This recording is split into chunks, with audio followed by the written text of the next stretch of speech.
This leads us on to the last and final reason. Thirdly, The Merchant of Venice is a controversial play with an interesting story that is worth watching.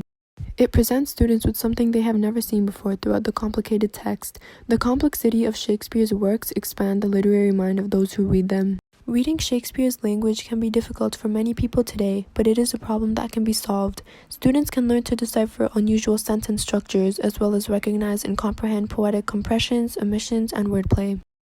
An example from the text is, "And all for use of that which is mine own," in Act 1, Scene 3, line 123. This line is an example of clever Shakespearean wordplay, as it contains a pun on the word use, which means both putting to use and lending with interest in this scenario. Lines like these in The Merchant of Venice are great examples that prove the typical Shakespearean sentences, wordplay, as seen in this line, implied stage action, and words that some are even no longer used today. Another example from the text is, "But here an angel in a golden bed lies all within," in Act 2, Scene 7, lines 64 to 65. Here, the sentence structure may seem unusual and lengthy, as one would normally say, "An angel lies here instead."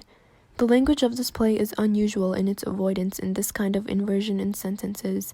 Inversions are noticeably very common in Shakespeare's language.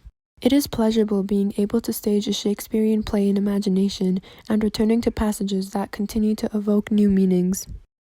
So, considering all of these features in Shakespeare's unique language and way of writing, these are the few of many joys of expanding the literary mind of high school students.